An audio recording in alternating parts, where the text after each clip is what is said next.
그룹 블랙핑크의 로제가 팝스타 브루노 마스와 함께 부른 아파트가 전 세계를 휩쓸고 있습니다. 드라마 오징어 게임이 미국 방송계 최고상으로 꼽히는 에미상의 6개 부문을 휩쓸었습니다.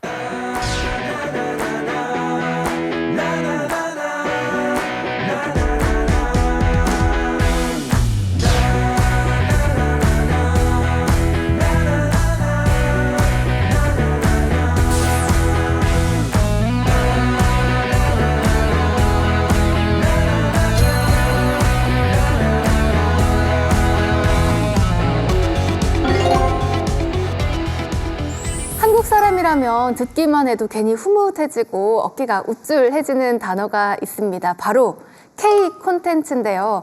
바야흐로 K 콘텐츠 혁명 시대라고 해도 과언이 아닙니다. 그래서 오늘은 이 K 콘텐츠의 현주소와 미래에 대해서 이야기 나눠보는 시간 가져보겠습니다. 문화 콘텐츠 박사이자 대중문화평론가 김헌식 작가님, 그리고 서울대학교 아시아언어 문명학부 교수이자 문학평론가이신 서용채 교수님 함께하겠습니다. 안녕하세요. 안녕하세요.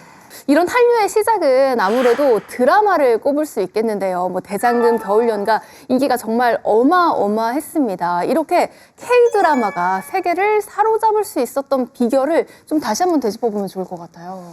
저는 아무래도 힐링 치유가 아닌가라는 생각이 들었어요. 네. 제가 90년대 중후반에 처음에 대학교 3학년 때부터 이제 드라마 리뷰를 하기 시작을 했거든요. 근데 그때 당시에는 드라마를 보는 남자는 이상한 취급을 받았어요. 네.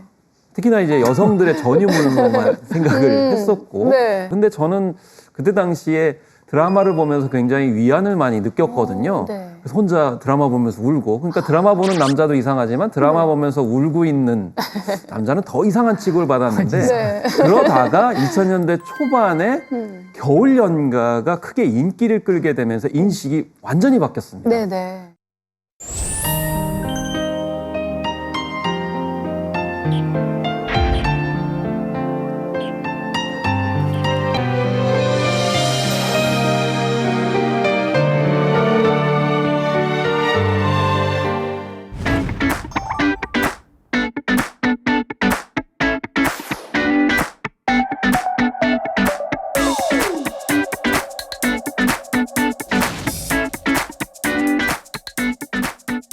더더군다나 우리가 이제 암묵적으로는 일본이 문화 선진국이라고 되게 생각하는 분들이 많았기 때문에 일본에서 그렇게까지 선호하다 보니까 남성분들도 네. 드라마를 보면서 울고 있는 아니면 그 빠져 있는 네. 자기 아내분들한테 인식이 좀 달라지기 시작을 했었고 그 뒤부터 드라마를 보는 제 그런 모습에 대해서 이상하게 생각하지 않더라고요. 네. 여기에도 문학가이신 서용채 교수님도 드라마를 또 즐겨 보시는지 좀 궁금한데요. 더구나 또 문학평론가의 시선에서 보셨을 때 이 세계인에게 각광받는 이 드라마와 같은 영상 매체와 또 문학에 또 공통적인 요소가 있는지도 들어보고 싶습니다. 네, 저도 요새 드라마 봅니다. 아, 네. 저도 좀 센 척하는 남자라 안 봤었는데 드라마를 봐야 소통이 되더라고요. 제가 마지막 봤던 드라마가 대장금이었습니다. 그리고 그 전에 봤던 드라마가 여로였고요. 너무 오래됐죠. 그리고 대장금은 재밌더라고요. 맞아요. 한상국이 너무 마음에 드는 캐릭터였어요. 네. 나도 저런 멘토가 있었으면 좋겠다 하는 마음으로 공감하면서 봤었습니다. 네.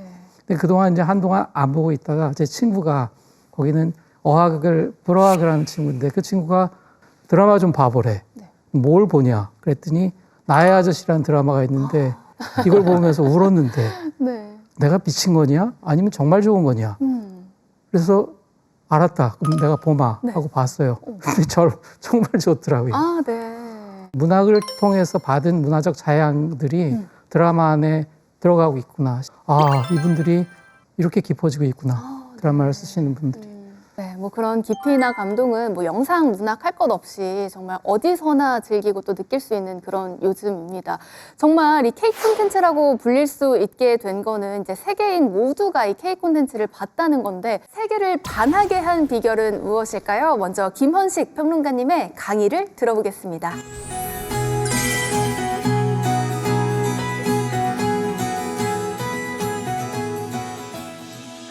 세계적으로 K 콘텐츠가 인기가 있게 되면서 저에게 도대체 K 콘텐츠가 어떻게 다르고 그 인기의 비결이 뭐냐라고 질문을 많이 합니다.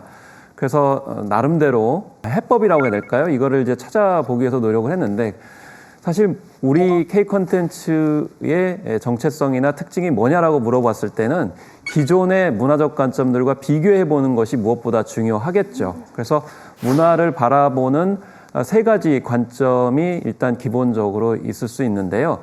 첫 번째는 바로 용광로 관점입니다. 멜팅팟이라고 하는 관점인데, 이 관점은 하나의 문화 방향 속에서 다른 문화를 녹여내는 겁니다. 용광로 같은 경우는 다 녹여내니까 그 하나의 어떤 형체밖에 없는 거죠. 그러니까 문화의 다양성이 없어질 수밖에 없는 거고. 두 번째는 샐러드볼이라고 하는 겁니다. 신선함과 뭐 다양성이라는 측면에서 볼 수 있는데, 샐러드볼의 좀 단점은 뭐냐면 유통기한이 짧습니다. 그 자리에서 드셔야 되고, 그 다음에 그 식재료 그 자체만이지 어떤 새로운 창조는 아닐 수도 있거든요. 이제 그런 점에서 한계가 있고, 다음으로 볼 수 있는 것이 이제 모자이크 이론입니다. 각 문화가 하나의 어떤 퍼즐처럼 조각조각 맞물리게 되면 하나의 그림을 형성한다는 건데, 이것도 결국에는 하나의 전체를 완성하기 위해서 어떤 문화가 어떤 기능, 효용을 가지고 있다라는 관점에 어떤 한계가 있게 되죠. 그런데 저는 여기에다 더해가지고 우리에게 좀 익숙한 발효의 관점을 보게 되고, 샐러드볼이나 용광로는 어떤 용기이기 때문에, 특히 이제 모자이크는 액자잖아요. 그럼 우리는 이제 옹기 문화라고 볼 수 있는 거죠. 그래서 옹기라는 게 살아 숨쉬는 어떤 과학적 존재로서 요즘에 많이 부각이 되고 있는데, 그 안에서 발효를 일으키게 된다라는 것이죠. 이 발효의 특징은 식재료가 일정 정도 살아있지만 완전히 그 형태는 아니죠, 여러분들. 예를 들면 된장이다, 고추장이다 그러면 그 식재료의 어떤 특징들이 남아있지만 제3의 맛을 보여주고 있다는 거죠. 그래서 K 콘텐츠도 마찬가지 이런 맥락에서 접근할 수가 있겠습니다. 예를 들면 K-팝 같은 경우에는 대개 처음에는 일본의 그런 아이돌 시스템 육성 프로그램을 가져왔어요. 여기에다가 영미식의 아티스트 개념을 접목을 해가지고 요즘에는 자율형 아이돌로 갑니다. 그래서 작사, 작곡, 프로듀싱, 뭐 모든 것들을 다 할 수 있는 역량을 가지고 있는 아이돌 멤버들이 지금 현재 육성 중이고요. 그 다음에 우리나라 음악만 고집하지 않습니다. 이 K-팝 보게 되면 해외의 유수의 이제 능력 있는 뮤지션들을 초청을 하거나,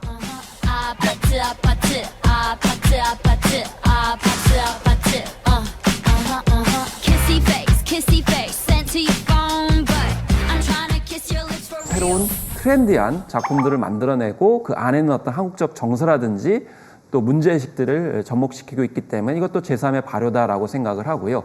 또 요즘에 우리 드라마 영화에서 가장 많이 접목하고 있는 것이 생존 게임 방식입니다. 생존 게임은 특히 영미식에서 굉장히 인기를 많이 끌고 있거든요.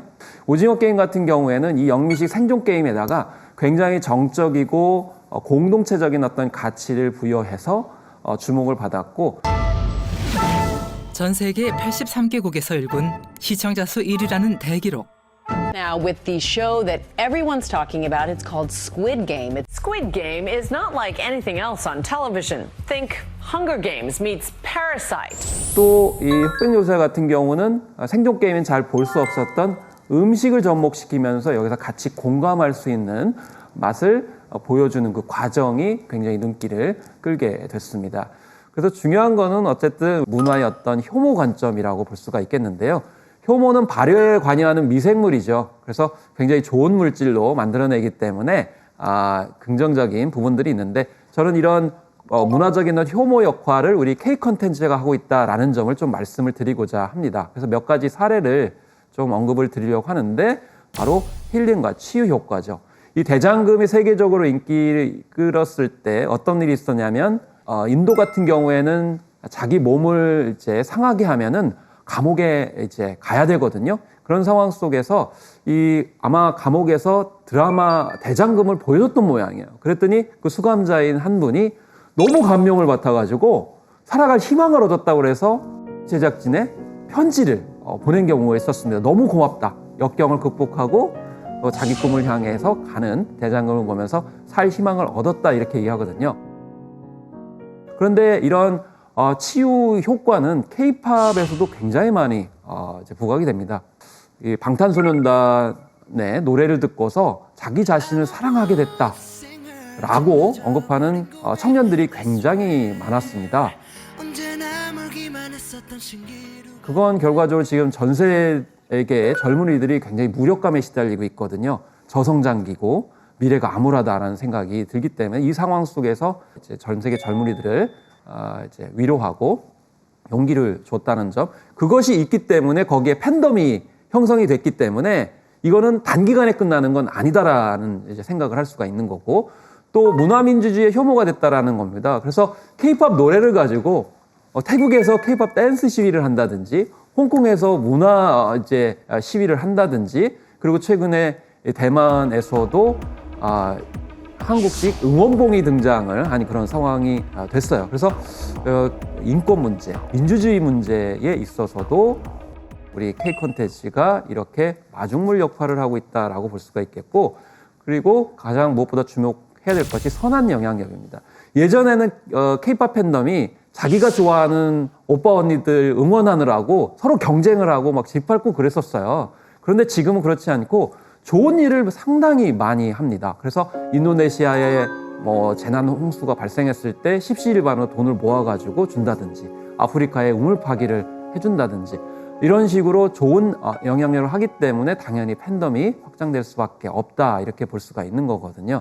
그래서 결과적으로 그 겨울연가 때는 되게 젊은 세대가 좋아하지 않아서 미래가 없다 이렇게 얘기를 했었지만, 지금은 일본에서도 젊은 세대가 엄청 좋아하거든요. 그 세븐틴이라든지 방탄소년단이 세계 청년들을 대표하는 그런 활동들을 많이 하는 거거든요. 그렇기 때문에 이런 활동들이 결국 미래 세대를 위한 어떤 문화적 효모 역할을 하고 있다라는 점에서 좀 의미 부여를 하고 싶습니다.